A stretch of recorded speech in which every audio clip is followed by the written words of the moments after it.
जय हिंद दोस्तों, मैं मुकेश आप सभी का स्वागत करता हूं। तो दोस्तों आज मैं लेकर आया हूं ऑब्जेक्टिव सवाल कॉमर्स क्लास के अकाउंट सब्जेक्ट का ऑब्जेक्टिव सवाल लेकर आया हूं। तो आप लोग इस वीडियो को शुरू से लेकर अंत तक जरूर देखिएगा।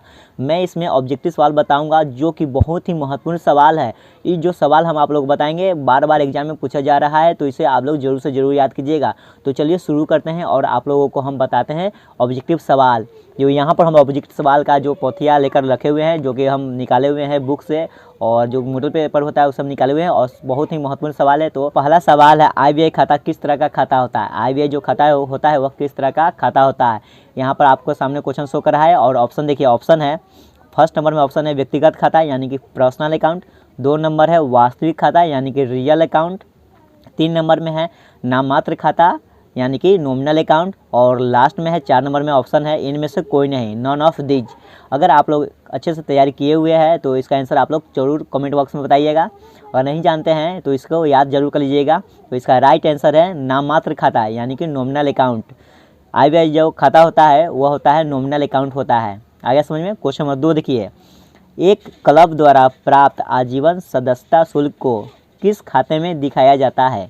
एक क्लब द्वारा प्राप्त आजीवन सदस्यता शुल्क को किस खाते में दिखाया जाता है। क्वेश्चन ध्यान से पढ़िएगा और अच्छे से याद कर लीजिएगा। और इसका जो ऑप्शन है, ऑप्शन इस ध्यान से सुनिएगा। ऑप्शन है आईबीआई खाते में यानी इनकम एंड एक्सपेंडिचर अकाउंट में, या आर्थिक चिट्ठा में, ये बोले तो बैलेंस शीट में। 3 नंबर में है लाभ हानि खाता में यानी कि in profit and loss account में। 4 नंबर में है इनमें से कोई नहीं, नॉन ऑफ दीज।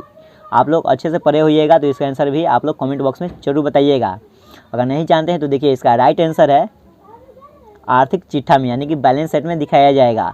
किसको दिखाया जाता है? एक क्लब द्वारा प्राप्त आजीवन सदस्यता जो शुल्क होता है उसको हम लोग दिखाते हैं आर्थिक चिट्ठा में यानी कि बैलेंस शीट में। हो गया, समझ में आ गया। अब देखिए आगे क्वेश्चन देखते हैं। 3 नंबर, प्राप्ति और भुगतान खाता किस तरह का खाता होता है।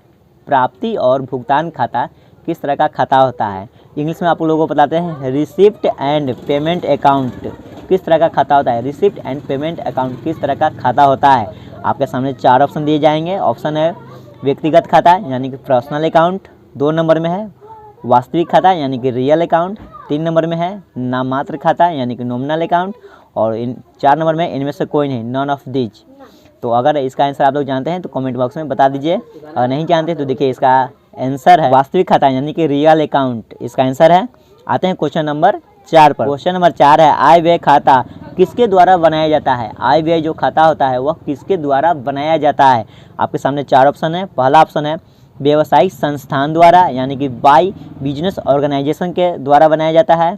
या 2 नंबर में औद्योगिक संस्थान द्वारा यानी कि बाई इंडस्ट्रियल ऑर्गेनाइजेशन द्वारा। और 3 नंबर में है लाभ न कमाने वाली संस्था द्वारा यानी कि by not for profit organization द्वारा।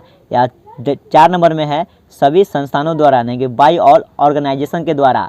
जो ऑप्शन आप लोग देख लीजिए अच्छे से और इसे याद कर लीजिएगा जरूर। अगर जानते हैं इसका आंसर तो कमेंट बॉक्स में बताइए। तो देखिए इसका राइट आंसर है लाभ न कमाने वाली संस्था द्वारा। आईबीआई जो खाता होता है वो कब बनाया जाता है, किसके द्वारा बनाया जाता है, तो वो बनाया जाता है लाभ न कमाने वाली संस्था के द्वारा बनाया जाता है। इसका राइट आंसर हो गया सी नंबर। क्वेश्चन नंबर आते हैं 5 पर। क्वेश्चन नंबर 5 है, बकाया चंदा क्या है। बकाया चंदा क्या है। 4 ऑप्शन यहाँ पर शो करेगा। पहला है फर्स्ट नंबर में आय यानी कि इनकम। बी नंबर में संपत्ति यानी कि एसेट्स। सी नंबर में है दायित्व यानी कि लाइबिलिटी। और डी नंबर में इनमें से कोई नहीं, नन ऑफ दीज। अगर आप इसका आंसर जानते हैं तो कमेंट बॉक्स में बताइए। अगर नहीं जानते हैं तो देखिए इसका राइट आंसर है एसेट्स। एसेट्स बोले तो संपत्ति।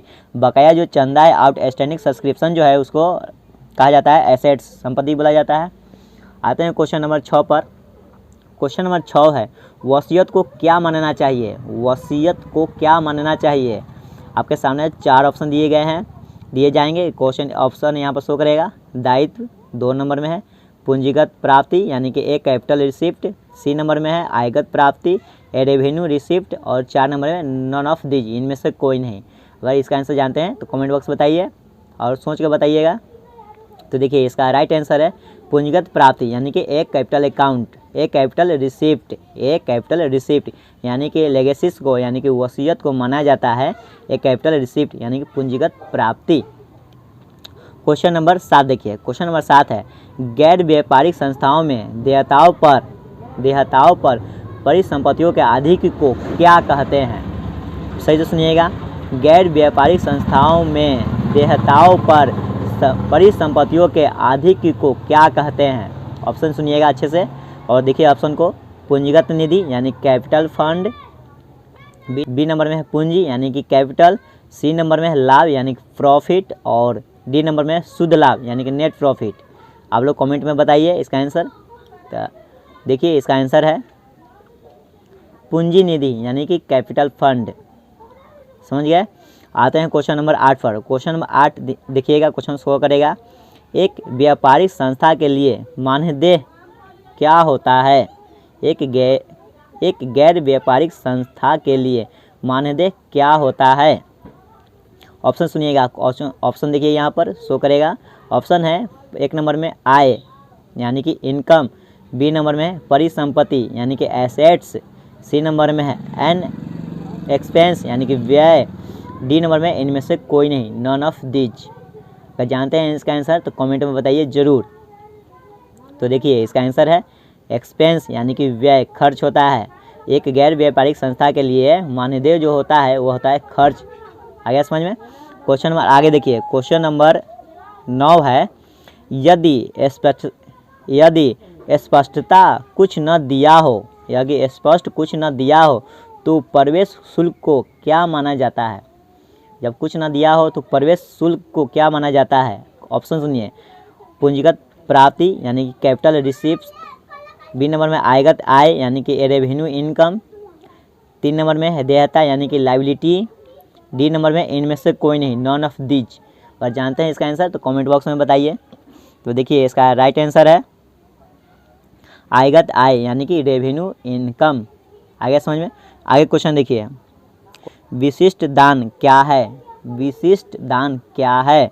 ऑप्शन सुनिए, ऑप्शन है पूंजीगत प्राप्ति यानी कि कैपिटल रिसिप्ट, बी नंबर में है आयगत प्राप्ति यानी कि रेवेन्यू रिसिप्ट, सी नंबर में है संपत्ति यानी कि एसेट्स और डी नंबर में है इनमें से कोई नहीं। अगर जानते हैं तो जल्दी से जल्दी कमेंट करके बताइए। तो देखिए इसका आंसर है पूंजीगत प्राप्ति यानी कि कैपिटल रिसिप्ट। विशिष्ट दान को कैपिटल रिसिप्ट कहा जाता है। आगे समझ में। तो क्वेश्चन हमने 10 को क्वेश्चन आप लोगों को बता दिया है। तो इस 10 क्वेश्चन को आप लोग अच्छे से याद कर लीजिएगा। तो मैंने इसमें 10 सवाल बताया है जो कि बहुत ही इंपॉर्टेंट सवाल है, तो इसे आप लोग अच्छे से ज़रूर याद कर लीजिएगा। और इस तरह के और सीरीज पाने के लिए और ज़्यादा क्वेश्चन पाने के लिए हमारे चैनल को सब्सक्राइब कर लीजिए और बेल आइकन को ऑन कर लीजिए, क्योंकि मैं एग्ज़ाम आते समय तक बहुत सारा ऑब्जेक्टिव बताऊंगा। तो इसे आप लोग बहुत अच्छे से याद कर लीजिएगा और हमारे चैनल से जुड़े रहने के लिए हमारे चैनल को सब्सक्राइब कर लीजिए और बेल आइकन को ऑन कर लीजिए, क्योंकि इस चैनल पर मैं लगातार एग्जाम से रिलेटेड बहुत सारा ऑब्जेक्टिव सॉल्व बताऊंगा। तो आप लोग जल्दी से जल्दी इस चैनल को सब्सक्राइब कीजिए और बेल आइकन को ऑन कर लीजिए। तो जय हिंद।